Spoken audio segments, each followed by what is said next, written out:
As I said in the beginning of the morning, we're going to talk about decision-making, bold decision, and now it's going to be more precisely about female self-determination. We're going to go deep into it. Female self-determination has changed quite a bit in the 60s when the contraceptive pill was invented, and we're so happy and proud to have Djerassi here.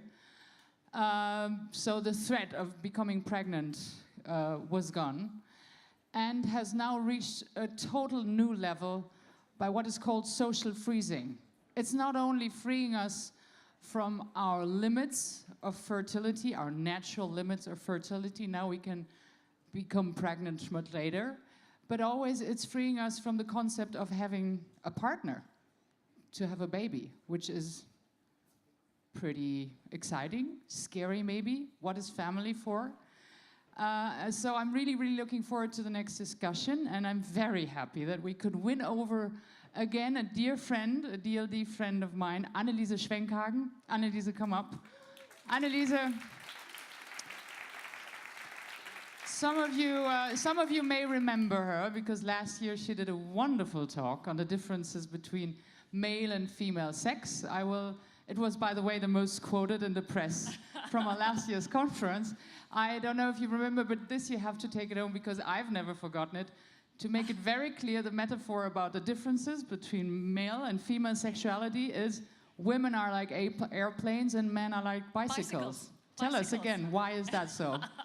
Well, because if you look at women's sexuality is much more complex than male sexuality. Well, men sometimes say, well, this is just not the truth. But if you think about it, there are so many switches. Sexuality in women is so much context dependent. Well, if there is a jumbo jet about to take off, well, there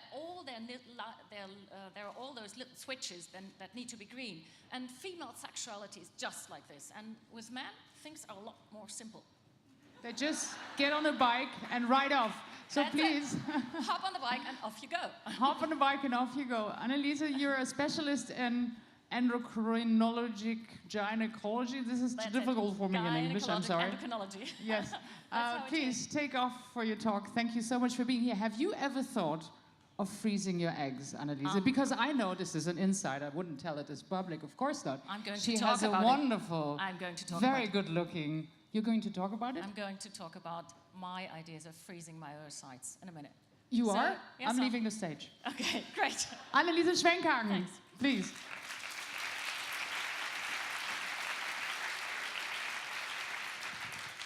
First of all, thank you, Maria, and thank you, Steffi, for inviting me back to DLD, which I'm enjoying very, very much this year. And if you think about it, many of you, I guess almost all of you, wouldn't be here without the pill. The pill gave us the chance to choose to be pregnant or not to be pregnant, to choose how many kids we would like to have, to space pregnancies, and to determine the age, to say at what time in my life do I like to be pregnant. Okay, and then there are all those non-contraceptive benefits, like treatment of dysmenorrhea, of PMS, of cyclic diseases. There are so many positive things about the pill. And what happens is that many women at young age are put on the pill, and that they just continue to take the pill forever, for a very, very long period of time. Let's say they start at 16 or 18 or even younger, and then they go on and on and on and on. And out of a sudden, they're 38. And then they show up in my office and ask, well, you know, I'd like to get pregnant, let's say, in about 5 years. What do you think of this? And then I say, you might be a little late. Did you ever thought about this at an earlier point in time? And then they say, no, not really. And, you know, if you flip a coin, that's the backside. If you plan to get pregnant, you should do this very early in your life. Because if you don't, well, you might get into trouble. And as I just said, some years ago, being a gynecologist myself, being very much aware of my own fertility declining, I thought, maybe I should do something about this. And then at this point in time, oocyte freezing was not available. The technique was really on an experimental stage. The only thing I could have done was removal of part of my ovaries, and they'd then freeze them and later on get a transplant, which was kind of risky. And then I finally decided, no, I'm not going to do that. And then I decided against having children, so I never considered oocyte banking again. But today, this is an option for young women, and this is exactly what this session is going to be about. From contraception to oocyte banking, oocyte freezing, egg cell freezing, basically. And the question is it all about choices? And we're going to trying to answer this question. And it's my pleasure to introduce two really excellent speakers to you. The first is Djerassi, the mother of the pill, because he tends to say he's not Carl but Carla. He's the mother of the pill, not the father of the pill. And he is really a very interesting person, as just mentioned. He is not only a really excellent scientist, a chemist, professor emeritus in Stanford, he is also a writer. He's involved in playwriting, and you'll hear more about that in a minute. And he's also a collector of art. And he is really, really interesting. I had the chance to talk with him on various occasions, and you'll be fascinated, I promise. And then the next speaker has almost the same name as I do. I never met someone, or rarely meet someone who has my name. I'm Annalisa, and she's Annalisa. Annalisa Jenkins. Annalisa is Executive Vice President with Merck Serono, and she's the head of Global Development and Medical. And it's important to know that Merck Serono is actually a leader in infertility treatment, the number one company. And there are a couple of interesting things in her life. Well, she traveled around the world, like I guess many of you did, but she entered the man's world when she was very young with the British Royal Navy. And then she went on and finally graduated in London, and then she specified into cardiology. And what she's doing today has nothing to do with cardiology. She works in reproductive medicine, and she, as you'll see, she's very, very passionate about this business of how should we live today, what will families be like, etc., etc. So now it's my pleasure to introduce Carla first, and then Annalisa. Carla, please.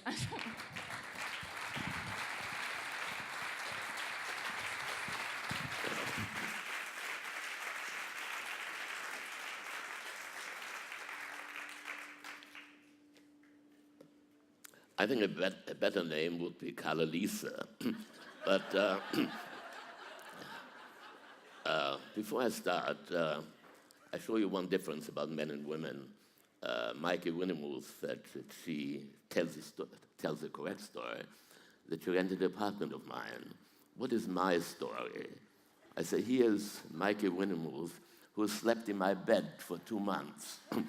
Now, I don't add that I was not there, but I just want to say that here. My late wife, Diane Middlebrook, a very well-known Stanford literature professor, was also the chair of feminist studies at Stanford. And I would say I've learned my feminism in bed while we're talking about beds. But her definition of feminism was, it's just a question of power relations between men and women in every discipline. And today what we'll do is talk about power relations in sex and reproduction. In the history of mankind, really in many parts of the world until now, men are over here, women are down here when it comes to the power relationships in sex and reproduction. Men propose marriage, they initiate sexual intercourse by persuasion or by seduction or even by force. Yet, if you reverse the situation and ask what is the power relationship between men and women biologically speaking, we are totally inefficient and insignificant. We shoot 50 or 100 million sperm into a woman so that one miserable sperm makes it to the egg and fertilizes it, and then we're finished. And the other 99.9% of The action occurs in the woman's body. And yet, with this total insignificance, biologically speaking, we are still here and women are still down there. This is about to change in certain parts of the world, and that is really what I want to present. And it's changing through an extremely important observation, which many people are not willing to recognize. And it's particularly interesting that certain religions, of which the Catholic Church is one example, but by no means the only one, refuses to face. And that is that in the last few decades, very recently, sex and reproduction has gotten divorced. They are completely separate. And why do I say this? And for that, I would like to set the geographic basis for this. And where is my... Is that it? Yeah, next. Could I have it? Yeah. The history, demographically speaking, the history of the world is shown over here on the right. A population pyramid. You have lots of young people and very few older people. That has changed dramatically these days in certain parts of the world. And this is why I'd like to change the definition of developing country and developed country, or rich and poor, or agricultural and industrial, to something completely different, namely a geriatric world and a pediatric world. And you see here the pediatric world, but you see here the geriatric world, which is Europe, Japan, and increasingly, but not yet, the United States and China. But let us focus in Europe, because we are right now here in Europe, where you have, in fact, a population column rather than pyramid. And in the next slide, what you really see is dramatically the countries with the oldest population, with one exception, Japan. Every other one is in Europe. And you see, we're talking about, yesterday you heard from your minister about population above 60. I'm talking about population above 65. There are already 2 countries that have reached 20%, and Germany is just about there. So all these countries, that's the number of people above 65. Now look at the reverse. Look at the pediatric countries. And with one exception, Afghanistan, they're all in Africa. And you see here there were close to 50% of people below the age of 15. Remember, you have here in Germany already considerably more people above 65 than below 15. So that has fantastic consequences. And I'll show you a third example from 2 countries that I'm very familiar with, because I was born in Vienna, left during Nazi times in 1938, and then had to go to Bulgaria before I could go to the United States. So I'd like to compare Austria and Bulgaria, and that's the only other countries I'll take. Why do I pick the 2? Because in the year 2000, there are 2 countries with the same population, 8 million people. Now, otherwise, they're very similar. You see, Austria has 15% of the people below the age of 15, Bulgaria 13, above the age of 65, they're almost identical. Average number of children, about exactly the same, 1.5. And yet, look what is happening now. The population of Bulgaria is dramatically dropping. It is the country in the entire world that's losing more population than anyone else. Why? Because they are, of course, they are part of the EU. No one wants to immigrate into Bulgaria, and plenty of Bulgarians want to emigrate. Austria is exactly the other example, even though we have politically a number of very rightist, xenophobic parties there. But they ignore the fact that demographically, Austria is kept alive through immigration. And you can see, of course, the result right here, a country that is increasing. But no, the separation of sex and reproduction, that's not the subject we're talking about. That has been proved by really the most Catholic countries in Europe. Spain, Italy, and Austria. Each of them have less than 1.5 children per family. But the European average is 1.5. You need 2.1 to reproduce yourself. So clearly, the population is going down. But you can produce 1 child, statistically, by only 1 act of sexual intercourse. That happens. But what happens afterwards, after you've had your 1.5 children? You have sexual intercourse in Europe, I hope, hundreds of times after that, and have no intention of having a child. So the separation of sex and reproduction is here. Sex for love, lust, curiosity, sport, you name it. Reproduction for the 1 or 2 times that you want to have the number of children that you want to have. And that, I think, we really have to face, because that coincided with 2 very important developments, scientific ones. One is the invention of the pill 60 years ago, which makes separated sex and contraception completely for the first time. We had contraception before, but it was always connected with sex. Now it was independent. It was independent because a woman could do it in private without anyone else knowing it, which was extremely important. The other invention, which was perhaps even more important, 1977, in vitro fertilization in England through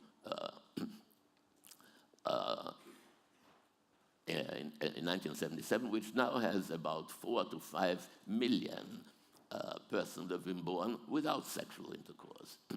And this issue of Zeit features this on the headlines that talking about the subject that we are about to discuss now.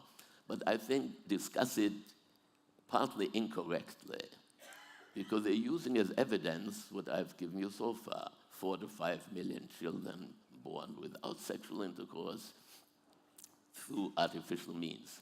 But these were all people who had fertility problems. They are not ordinarily fertile people. And you want to remember that if you're fertile and you use in vitro fertilization, the success rate is exactly the same as it is with ordinary intercourse. So that's a very different proposition.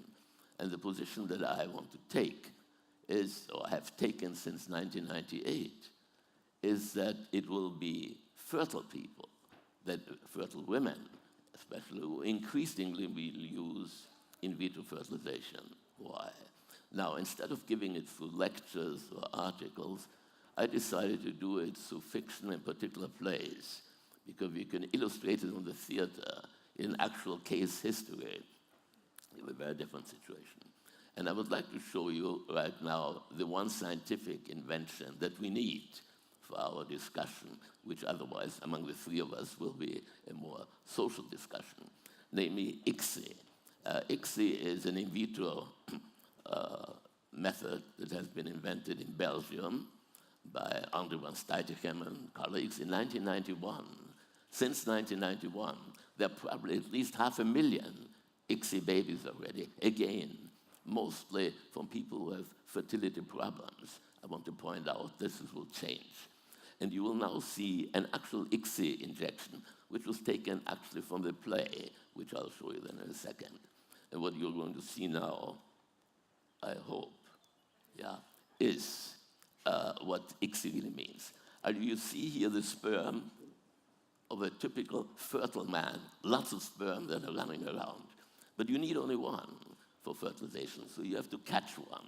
And you see you now focus on, let's say, this one. It's still trying to get away. You have a capillary that is so thin, it's 1/10 the thickness of a human hair, in which you try to cut his tail so he can't run away.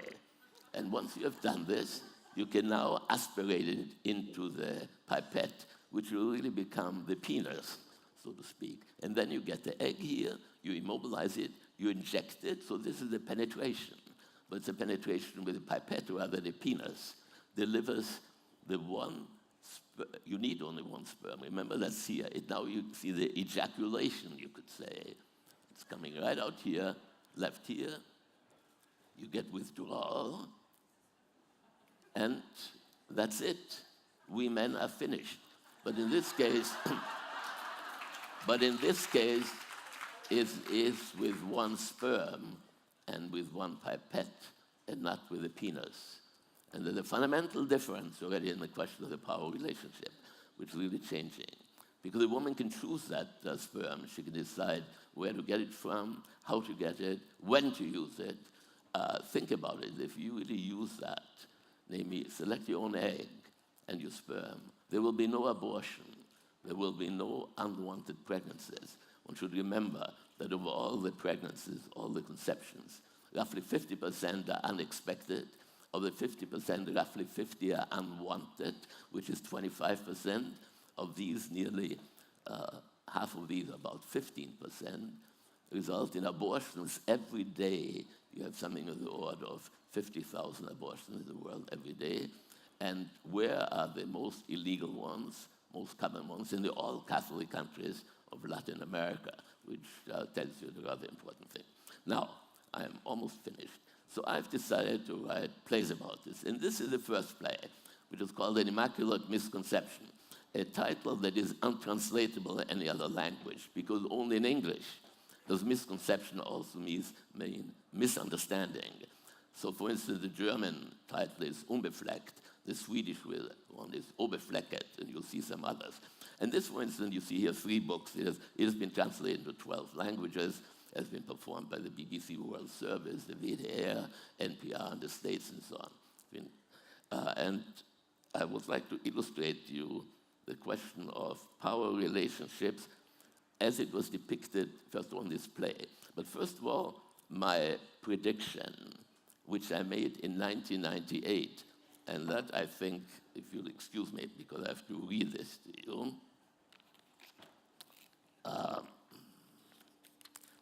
I'll read you just 2 scenes from, God, I thought I had it. I can't believe it that I've misplaced it. I'm doing something that I never do. Let me make a mistake. Well, I made it. Incredible. Well, we'll have to improvise. No, I have to improvise. Never mind. I'm good at improvisation, so I can try this here. This is a scene from it. There are only 3 characters. A woman biologist, because I have a woman invent ICSI rather than a man. In actual fact, it's a man. And she has a physician with her. She demonstrates to him the first ICSI injection, which he carries out. And the physician is a fertility specialist. And then there's another person, which is not going to appear here. Now, if you look at this here, I can actually read it here. So Melanie said ICSI could become the answer or overcoming the biological clock. And if that works, it will affect many more women than there are infertile men, because ICSI was invented for infertility, male infertility. If men don't have, instead of having 50 or 100 million sperm, if we only inject 1 or 2 million, we are infertile. 1 or 2 million is not sufficient for ICSI, but actually, of course, need only 1. That's why it was invented. And he says, what's ICSI got to do with the woman's biological clock? And she said, think of those women, right now, mostly professional ones, who postpone childbearing to the late 30s or even early 40s. By then, the quality of their eggs, their own eggs, is not what it was when they were 10 years younger. So once the cryopreservation, the freezing of eggs, is perfected with ICSI, such women could draw on a bank account of the frozen young eggs and have a much better chance of having a normal pregnancy later on in life. And he says, later in life, you mean near or past the menopause? And she says, well, you convert men in their 50s into successful donors. He's a fertility specialist. And he says, then why not women? Are you really serious? And she says, I'm not sure that reproductive scientists ought to open the door to postmenopausal pregnancies, but reducing the hazards of the biological clock by several years, say to the middle or even late 40s, I see no reason why more women should not have that option. And then, slightly later, she says, by my scenario, the 21st century will be the century of art. And he says, not of science, of technology. And he says, no, the science of assisted reproductive technologies. Women will open reproductive bank accounts full of frozen sperm and eggs. And when they want a baby, they'll go to the bank and check it out.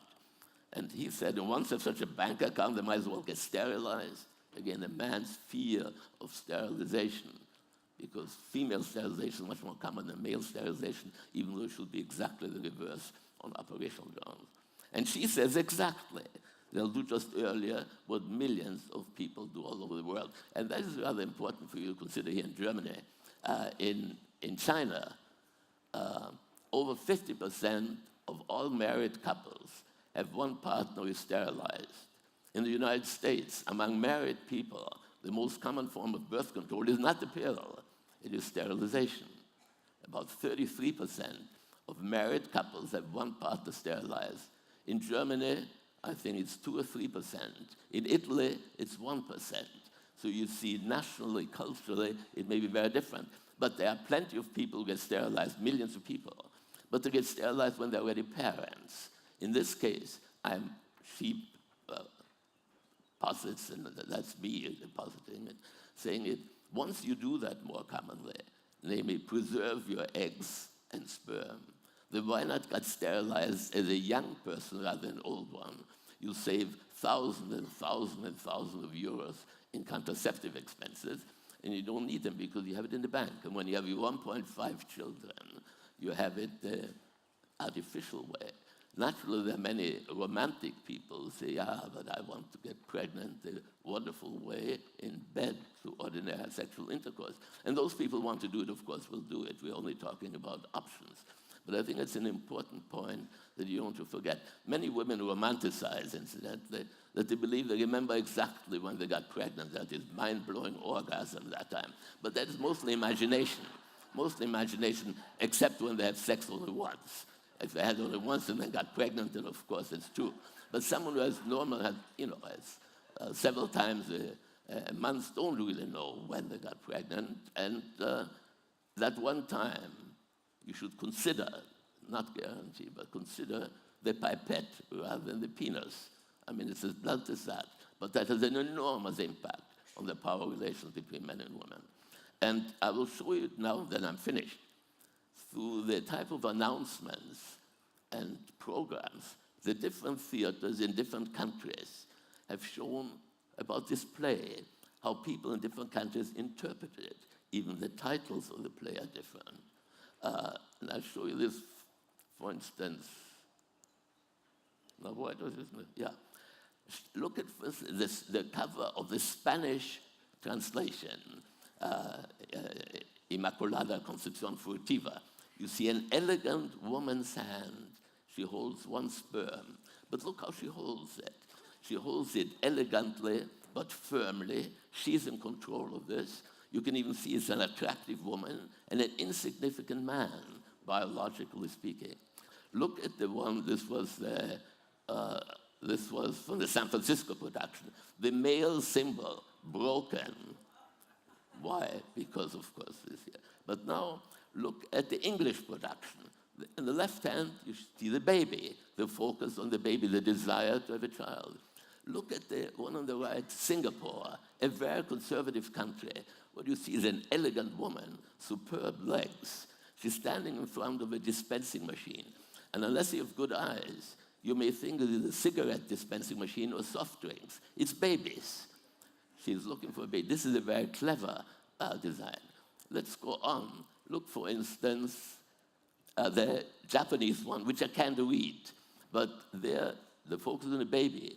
But now look at a very macho, the Portuguese one. The title is, "This Sperm is Mine."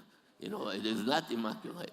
And there they argue of the two men whose sperm was really used in this particular case. That was the competition. But the powerful person in that triad of person was really the woman. The interesting one is the French one, which is a play on words, une immaculée Miss Conception. In other words, Miss Europe, Miss Paris. But you see what they did? They used the famous Leonardo da Vinci drawing, but in this case, it's a woman with a uterus and, you know, the developing baby. Well, you know, it'll take hours for us to discuss this in detail, which of course we can't.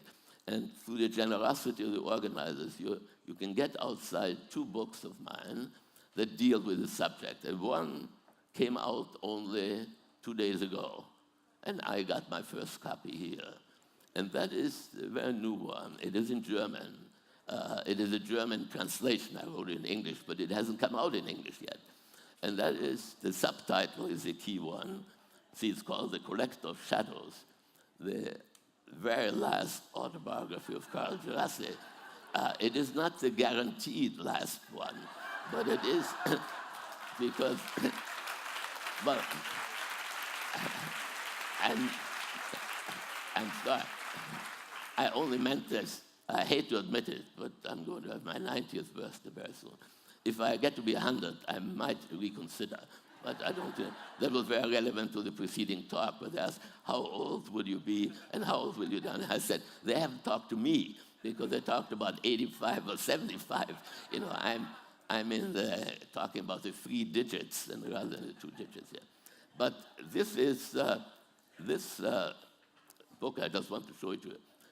Here's a table of contents, and I want to emphasize, it is this chapter, the bittersüße Pille, that you should read, where a lot of what I'm telling you now is described, and it's the second longest chapter. It is 80 pages long. So you by no means have to read the whole book, because you can read each chapter individually, but for your purposes, this is why we're distributing it, for this chapter.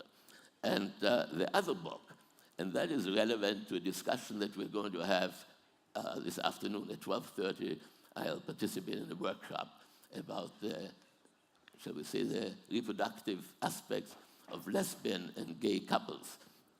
There's a book in English that you also find that is called An Immaculate Sex in an Age of Technological Reproduction, and contains 2 plays, ICSI and Taboos. And Taboos is, and we will show excerpts from that play at the workshop today at 12:30. Which will actually see excerpts from the New York production and the London production of exactly the subject that we'll be discussing then. That's all I have to say. I'd like to turn it over to my colleague. Thank you so much.